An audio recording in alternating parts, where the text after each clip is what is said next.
Student, क्या आप 2025 में एक्सेंचर कंपनी के लिए प्रिपेयर होना चाहते हैं? तो क्या रोड मैप होगा एक्सेंचर कंपनी के लिए, ये सभी चीजें मैं आपको स्टेप बाय स्टेप इस वीडियो के अंदर डिस्कस करने वाला हूं।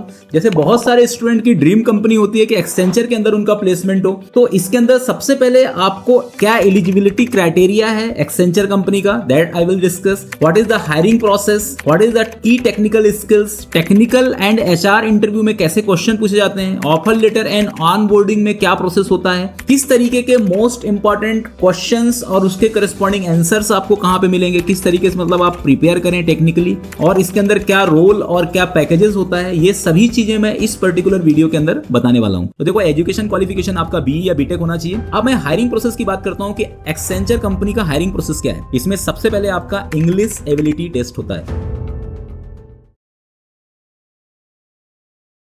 तो सबसे पहले मैं आपको ये बताने वाला हूं कि जैसे आप एक्सेंचर कंपनी के अंदर जाते हैं तो सबसे फर्स्ट आपका इसका एलिजिबिलिटी क्राइटेरिया क्या होता है। तो देखो, एक्सेंचर कंपनी जो है इंडिया की one of the most hiring company है 2025 में आज के डेट में, और ये एक बहुत ही बड़ी मल्टीनेशनल कंपनी है जिसके बहुत सारे अलग अलग टाइप के डेवलपमेंट सेंटर्स अलग अलग कंट्री में आपको मिल जाएंगे। और अभी 2025 में जो मेगा हायरिंग के अंदर एक्सेंचर कंपनी का नाम बहुत अच्छे से है, और यदि आप एक्सेंचर कंपनी के अंदर प्रिपेयर भी करना चाहते हैं तो बहुत आसानी से बहुत सारे अलग अलग टाइप के कंटेंट्स मैं आपको इसके अंदर बताने वाला हूं, जिसको फॉलो करके आप अच्छे से प्रिपेयर कर सकते हैं। तो इसके अंदर देखो, जो टॉप मोस्ट हायरिंग प्रोफाइल है उसके बारे में भी डिस्कस करता हूं, खासतौर से जो फ्रेशर्स हैं उनके लिए ये पर्टिकुलर वीडियो फ्रेशर्स के लिए ज्यादा बेनिफिशियल होगा। एक्चुअली क्या रहता है कि बहुत सारे फ्रेशर्स ऐसे हैं जिनकी ड्रीम कंपनी होती है एक्सेंचर। तो एक्चुअली क्या है कि जैसे इसमें दो प्रोफाइल में सबसे ज्यादा हायरिंग हो रही है 2025 में। पहला तो है एसोसिएट सॉफ्टवेयर इंजीनियर प्रोफाइल, और दूसरा है system and application service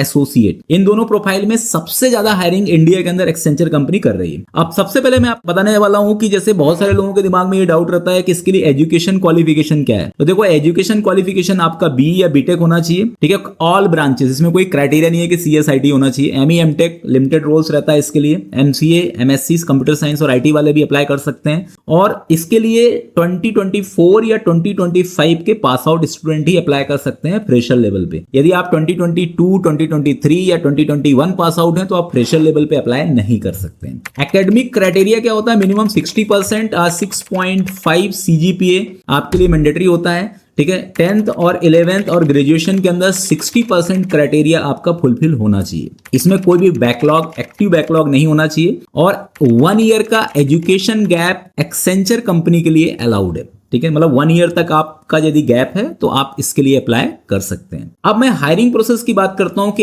Accenture company का हायरिंग प्रोसेस क्या है। तो सबसे पहला है इसका ऑनलाइन रजिस्ट्रेशन प्रोसेस। आप एक्सेंचर कंपनी के पर्टिकुलर वेबसाइट में जा सकते हैं और वहां से करियर पोर्टल्स के थ्रू भी आप अप्लाई कर सकते हैं। वहां पर भी इंटर्न या फ्रेशर्स की हायरिंग होती है, ठीक है। बहुत सारे कॉलेजेस के अंदर कैंपस ड्राइव के फॉर्म में भी एक्सेंचर कंपनी आती है, तो वो अलग से आपको लिंक भी प्रोवाइड करती है, वहां पर भी आप जाकर के अप्लाई कर सकते हैं। आपका प्रोसेस बताता हूं कि पहले आपको अप्लाई करना होगा। अप्लाई करने के बाद जैसे ही आपका रेज्यूमे शॉर्टलिस्ट होगा तो उसके बाद आपको डायरेक्टली कॉल नहीं आएगा, आपको एक मेल आएगा और उसमें एक ऑनलाइन असेसमेंट्स रहेगा, मतलब ऑनलाइन टेस्ट होगा। इस ऑनलाइन असेसमेंट का जो टेस्ट होता है वो 90 मिनट्स का होता है, ठीक है, 1.5 आवर्स का रहता है। इसमें सबसे पहले आपका इंग्लिश एबिलिटी टेस्ट होता है, ठीक है। तो मैंने बहुत सारे अलग अलग टाइप के कंपनीज का पूरा हायरिंग प्रोसेस बताया हुआ है, और उसमें मैंने सभी जगह आपको बोला है कि जो टॉप एमएनसीज होती है उसके अंदर इंग्लिश की बहुत ज्यादा इंपॉर्टेंस होती है। इसके बाद critical thinking and problem solving से रिलेटेड चीजें भी इसके अंदर रहेगी, ठीक है। क्वांटिटेटिव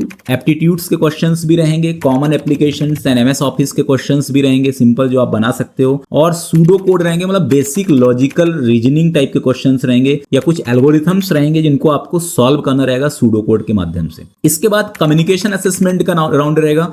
इसके अंदर आपको रीडिंग करना रहेगा, सेंटेंस लिसनिंग एंड रिपीटिंग होगा, सेंटेंस बिल्डिंग होगा, स्टोरी डिटेलिंग होगा, ये सभी चीजें इसके अंदर क्या होगी, इंप्लीमेंट होगी। तो कम्युनिकेशन असेसमेंट के लिए भी आपको तैयार रहना है। इसके बाद जो थर्ड स्टेज होता है उसमें होता है टेक्निकल एंड एचआर इंटरव्यू, ठीक है। टेक्निकल के अंदर जो असिस्टेंट सिस्टम इंजीनियर्स प्रोफाइल है आपका, उस प्रोफाइल के लिए आपका अलग तरीके से, इसमें मतलब दोनों के लिए लगभग जो आपका technical and HR interview process है वो सिमिलर ही होता है। इसमें पैनल इंटरव्यू भी होता है जिसमें टेक्निकल पर्सन और एचआर का कंबाइंड इंटरव्यू होता है। टॉपिक्स आपको जरूर मैं बता देता हूं जिसको आपको ध्यान से सुनना है, कि ये सबसे इंपॉर्टेंट राउंड होता है। इसके अंदर आपको पूरी तरह से अपने फाइनल ईयर का जो आपका प्रोजेक्ट है उसको आपको बहुत अच्छे से प्रिपेयर करना है, और उसके अंदर के क्वेश्चन आपसे पूछे जा सकते हैं कि आपके प्रोजेक्ट्स में कितने मॉड्यूल्स थे, आपके प्रोजेक्ट्स में कितने टाइप के यूजर्स थे, हर यूजर्स का रोल क्या है, डायग्राम के बारे में पूछा जा सकता है, डेटाबेस के बारे में पूछा जा सकता है। ठीक है, तो आप इसको बहुत थोरो अच्छे से पढ़ के जाइए। प्रोग्रामिंग के अंदर के बेसिक प्रोग्राम जो आपने रेज्यूमे में मेंशन किया है, यदि आपने डीएसए मेंशन किया है तो डीएसएस क्वेश्चन पूछे जाएंगे, सी प्लस प्लस, मतलब आपके रेज्यूमे में कोई ना कोई प्रोग्रामिंग लैंग्वेज जो भी आपने मेंशन किया है उसके रिलेटेड क्वेश्चन पूछे जाएंगे। एसक्यूएल तो कंपलसरी रहता है, ऊप्स कंसेप्ट भी आपको आना ही चाहिए। ओके, इसके बाद आपको कुछ scenario based behavioural question HR round में पूछे जा सकते हैं। कंपनी के बारे में कि एक्सेंचर ही क्यों आप इस कंपनी में हायर होना चाहते हैं, are you willing to relocate, ठीक है, एजाइल, एसडीएलसी, इसके बारे में आपको प्रिपेयर होना है। अब मैं बात करता हूं कि इसके अंदर टेक्निकल स्किल्स क्या क्या है आपको प्रिपेयर करना चाहिए। तो प्रोग्रामिंग, एक बेसिक प्रोग्रामिंग में आपको या कि सी या कि पाइथन या कि जावा आनी चाहिए। इसके बाद आपको सूडो कोड मतलब एल्गोरिथम्स की प्रैक्टिस होनी चाहिए अच्छे से, मतलब आपको एडा या डीएसए इनमें से कोई सा भी मतलब ये जो पर्टिकुलर कंसेप्ट है एल्गोरिथम्स के वो आपको आनी चाहिए। ऊप्स कंसेप्ट का बहुत अच्छे से नॉलेज होना चाहिए। एसक्यूएल क्वेरीज आपको बहुत अच्छे से आनी चाहिए। पावर पॉइंट, एमएस एक्सेल के बारे में भी आपको पता होना चाहिए। क्लाउड्स के बारे में पता होना चाहिए आपको बेसिक्स, और एआई के बारे में पता होना चाहिए। और जो आपका प्रोजेक्ट आपने बनाया है उसका एक्सप्लेनेशन बहुत ही थॉरो आपको करना है, बहुत ही इन डिटेल्ड आपको करना है। अब यदि आप सेलेक्ट हो जाते हैं, मतलब फॉर एग्जांपल आप ये तीनों राउंड सेलेक्ट कर लेते हैं, तो उसके बाद फिर आपको ऑफर लेटर एंड ऑनबोर्डिंग का प्रोसेस होता है। इसके लिए आपको लेटर ऑफ इंटेंट आपके मेल पे आएगा। ऑफर लेटर आपको 15 to 30 डेज, इंटरव्यू के 15 to 30 डेज के बाद ऑफर लेटर आपको मिलता है। ऑफर लेटर के बाद आपको एक प्री ज्वाइनिंग लर्निंग मॉड्यूल्स भी आपको मिलेगा, जहां पर आपको बहुत सारी चीजें, आपको एक पूरा का पूरा एक एलएमएस मिलेगा, वहां पे आपको बहुत सारे टास्क मिलेंगे, टास्क बेस्ड लर्निंग आपको करनी होगी। बैकग्राउंड वेरिफिकेशन भी होगा, मतलब जो भी आपने इंटर्नशिप या प्रोजेक्ट बनाया उसका पूरा वेरिफिकेशन होगा। और इसके बाद फिर फाइनल ऑनबोर्डिंग ईमेल आपके पास आएगा जिसमें ज्वाइनिंग डेट मेंशन होगा। ओके, तो मतलब अब मैं आपको सबसे इंपॉर्टेंट जो पर्टिकुलर टॉपिक्स है वो बताने जा रहा हूं कि यदि आप एक्सेंचर कंपनी के लिए सेलेक्ट होना चाहते हैं तो क्या टिप्स, इंपॉर्टेंट टिप्स है। सबसे पहले तो आपका रेज्यूमे जो है ना वो प्रॉपर सिंगल पेज, एक पेज का ही होना चाहिए, मैक्सिमम एक पेज से ज्यादा आपका रेज्यूमे नहीं होना चाहिए। आपको सबसे ज्यादा जो हाईलाइट करना है रेज्यूमे में वो आपका प्रोजेक्ट, सबसे पहले आपका प्रोजेक्ट्स होना चाहिए। उसके बाद आपका जो स्किल्स है, टेक्निकल स्किल्स है वो होना चाहिए। आपने कोई सर्टिफिकेशन या इंटर्नशिप करा है तो वो भी आपको मेंशन करना है। ये तीनों चीजें सबसे ज्यादा आपको हाईलाइट करना है। ओके, इसके बाद आपको सबसे ज्यादा सूडो कोड की प्रैक्टिस करनी है, मतलब एल्गोरिथम्स की प्रैक्टिस करनी है। आप हैकर रैंक का यूज कर सकते हैं, इंडिया बिक्स का यूज कर सकते हैं, बहुत सारे वेबसाइट हैं। इसमें आपको इफ एल्स, लूप, एरे और फंक्शंस, इनके अंदर सबसे ज्यादा प्रैक्टिस करना है क्योंकि इसी टाइप के क्वेश्चंस आते हैं। और इसके बाद आपको कुछ टूल्स का नॉलेज होना चाहिए। जैसे फॉर एग्जांपल आपको, जैसे मान लो आपने पाइथन सीखा है तो आपको पाइथन के अंदर के कुछ जो टूल्स होते हैं, ठीक है, जैसे जुपिटर का आपने यदि यूज करा है तो उसके बारे में आपको पता होना चाहिए। गीट हब के बारे में आपको पता होना चाहिए, ठीक है, थोड़ा सा आपको क्लाउड के बारे में पता होना चाहिए। और कम से कम एक प्रोजेक्ट नहीं तो 2 प्रोजेक्ट यदि आप मेंशन करते हो अपने रेज्यूमे के अंदर तो वो बहुत ही ज्यादा आपके लिए एडवांटेज क्रिएट कर सकते हैं। इसलिए प्रोजेक्ट आप बना करके प्रोजेक्ट का एक प्रॉपर लिंक, जैसे गिटहब के अंदर आप उस प्रोजेक्ट को पुश कर सकते हो, या कि आप उसको AWS सर्वर में डिप्लॉय करके उसका लिंक दिखा सकते हो। आप एक पोर्टफोलियो वेबसाइट भी अपनी खुद की बना सकते हो। ये बहुत ही ज्यादा इंप्रेसिव होता है इंटरव्यू के टाइम पे। तो ये सभी चीजें आपको बहुत ही इंपॉर्टेंट है। अब मैं बात करता हूं पैकेज का, कि यदि आप एसोसिएट सॉफ्टवेयर इंजीनियर प्रोफाइल्स पे यदि हायर होते हैं, ASE, तो आपका पैकेज रहेगा 4.5 से लेकर के 5.0 LPA। आप एक्सेंचर कौन कौन से प्रोफाइल पे ज्यादा हायरिंग करती है तो जावा, .NET, SAP, सेल्सफोर्स, क्लाउड, इनके अंदर बहुत ज्यादा भी हायरिंग हो रही है एक्सेंचर के अंदर। ठीक है, इसमें यदि आप SaaS मतलब system application service associate, SAS sorry, यदि आप इस प्रोफाइल के लिए हायर हो रहे हैं तो इसके लिए आपका पैकेज है 3.6 LPA। इसके अंदर आपको फंक्शन एंड सपोर्ट रोल बोलते हैं, इसमें IT प्लस बिजनेस दोनों के लिए आपको इसमें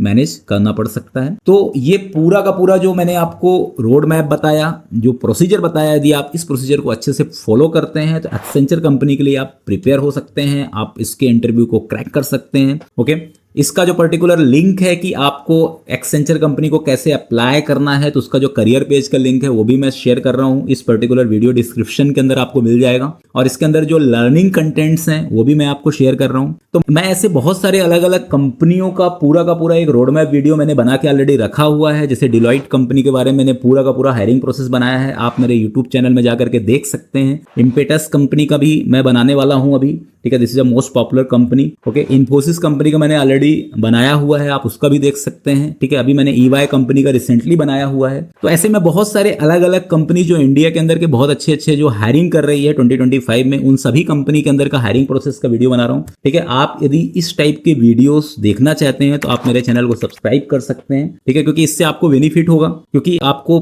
कम से कम ये प्रोसेस तो पता होना चाहिए ना कि कोई सी भी कंपनी के अंदर किस तरीके का हायरिंग प्रोसेस है। ठीक है, किस तरीके से आप उसके लिए प्रिपेयर करते हैं। तो ये हर पर्टिकुलर फ्रेशर्स के लिए बहुत ज्यादा इंपॉर्टेंट होता है। तो आप मेरे वीडियोस को लगातार देखते रहें, शेयर करते रहें। Thank you.